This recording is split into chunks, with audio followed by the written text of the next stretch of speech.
Hey everyone, John Henry here, slingshotfutures.com. Welcome to the daily futures market outlook for tomorrow's trading, tomorrow being the 21st of the month.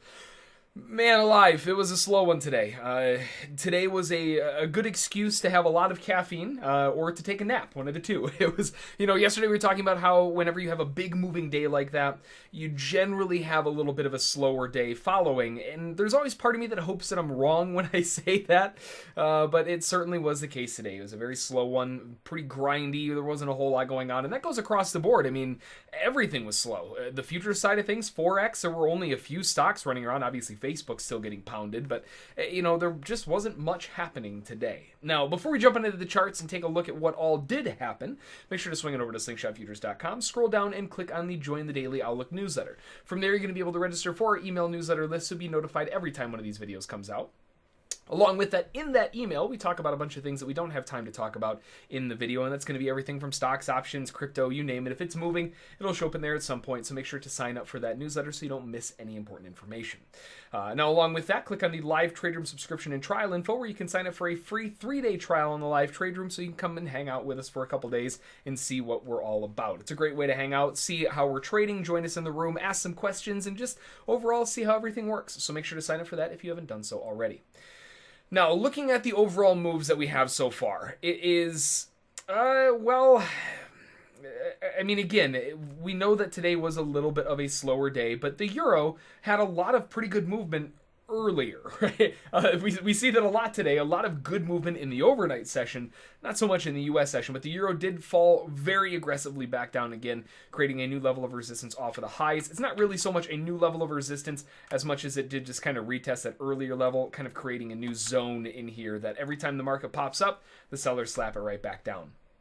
Now, this is something we have talked about several times before, where we create a nice swing high, a lower swing high, and then they break above that and fail back down again. And that creates a big potential reversal attempt, at least, for the sellers to try to drive the market down. And the reason I like that even more, now that we have further confirmation that the sellers have tried taking over, we're looking for more bearish confirmation to drive the market down and fill in that gap at 22,920. That is a big, big objective for sellers to push down into. Now, the overall wedge top, we can widen that wedge top out just a little bit to the new highs up here now that we have a little bit more info, and we could even go over to the most recent highs and look for a wedge like this. I think both are applicable options. It's just a matter of which one the market wants to respond to, and I mean, depending on when it happens, we might just respect both of them, so we do have to keep, pay attention to those. But for now, major support coming off the lows, still holding at 22,740, looking for sellers to drive the market down in the overnight session and complete that gap fill. Now, are they going to fill in the overnight session? Maybe, maybe not. But it's definitely hard to see a big, strong leg like this go down and immediately reverse back up and never go back to make an attempt. So the overall anticipation is that we get a correction probably in the overnight session, and then looking for a continuation move to the downside. Just like we had over here, strong bull move up, we pull back, and they tried getting continuation. It failed, ended up going the other way. But that attempt, at the very least, is what we're looking for here on the euro, just to the downside this time. Over on gold, we have a lot of back and forth and a whole lot of lack of movement. The market did go back down to major support at 1307.8. They did also hold that earlier support we were talking about inside of here, closed underneath it, pop back above it, and that might end up adding up to kind of a location of bouncing, but for the most part, we're still continuing to hold that earlier support from way back here. That's at around 7.8. So as long as we're holding that, buyers are holding the lows, sellers are still trying to drive the market down. We are making new low, another new low, lower highs, but we're not breaking underneath the major swings, right? We're not getting a breakdown below some of these heavy levels, and that is, it's not necessarily a concern, but it is something that we need to pay attention to, in that the sellers are still forming the lower highs, but where's the follow through, right? They're causing the buyers to give up when they start getting a nice lift, but then when it comes time to actually shine and push the market through, they're nowhere to be found. So we're still in a wedge formation, and we're not really getting any clues from price action to tell us that that's going to change anytime soon. So even if we do make a new low, looking for buyers underneath those lows, given the fact that every time the sellers have tried, they have a good attempt up at the highs, but by the time they make it down to the lows, they're out of steam, and that's probably going to be the same thing if we can start pushing down here to around 4. So we get this nice drive down. We found support off of 7.8 again. Next level support's 5.3, and then likely every single one of these is going to have buyers underneath it to try to prop the market back up again. So range-bound trading for the most part with a slight bear edge, looking to sell more than buy, but right now, given what the market's giving us, both sides are technically applicable. Over on crude oil did end up breaking out through the highs. Totally wrong on that one. I was looking for a bear move to the downside.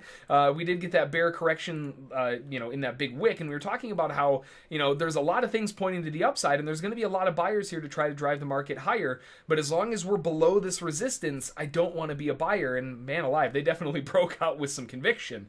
We have a lot of bull steam to the upside and showing a very big lift.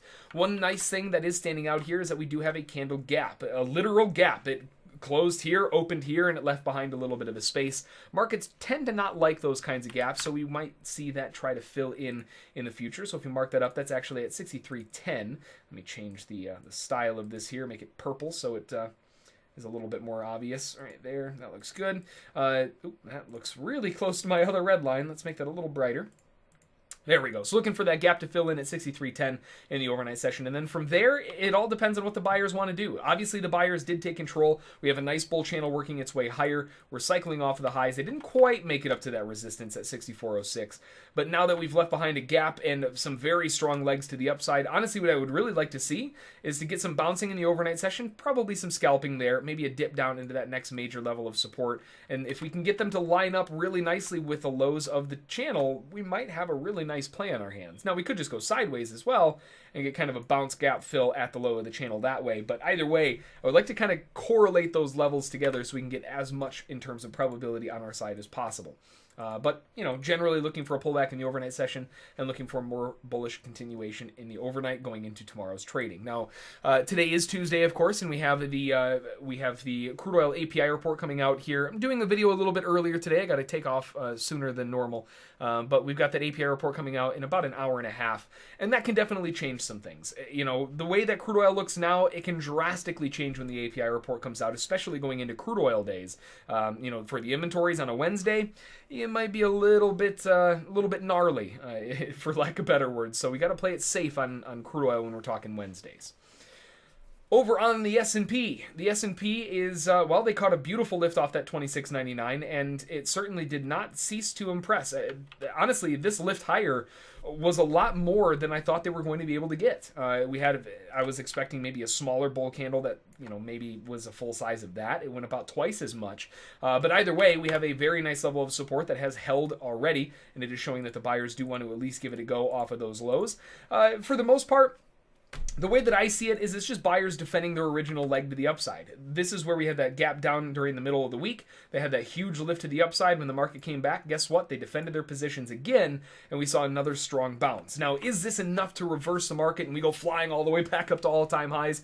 Probably not. I think there are a lot of other things that are going on right now that really need us to see extra proof that the buyers are trying to take over.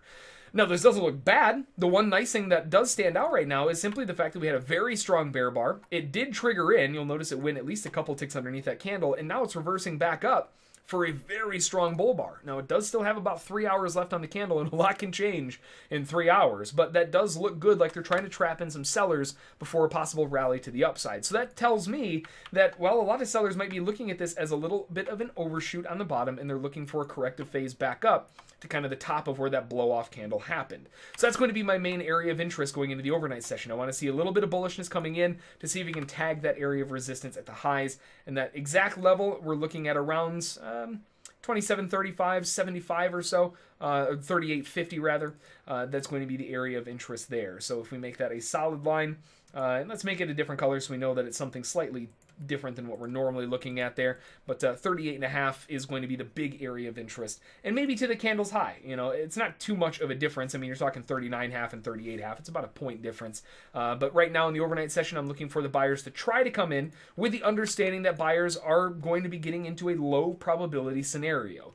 Now, low probability, all that really means is that more likely than not, it's going to fail. So what they're going to be doing, if let's say this candle closes like this, buyers are going to be buying above that candle. Their stops are either going to be below that candle or below the lows, and their targets are not going to be 1-to-1. They're going to be looking for larger moves like a 2-to-1 to offset that lack of probability, which might end up lifting the market back up to 60.5. Either way, though, I am looking in the overnight session for a slight bullish lift, not a ton, mostly sideways to up, but I would like to see a test of 39.5 down to 38.5, that 1 point range or so, to see if we can find some sellers jumping back in the markets again.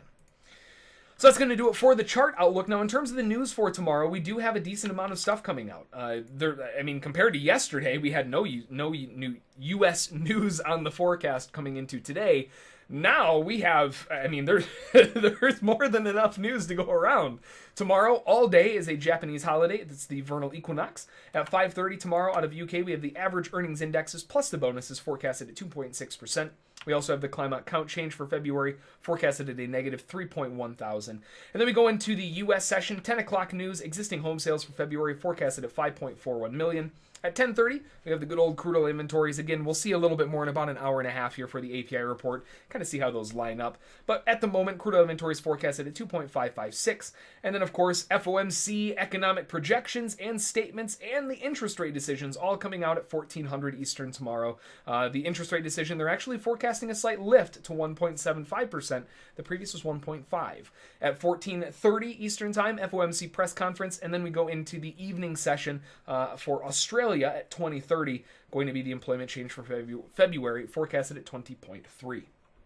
So, for all the lack of news that we had going on today, we definitely have plenty of news to work with tomorrow. It might be another very action-packed day going into tomorrow's trading, and I am certainly looking forward to that after having more than enough time to take a nap today. It would be nice to have some woken up markets, if you will. So hopefully they kind of shake off the slowness and gear up for a good move tomorrow.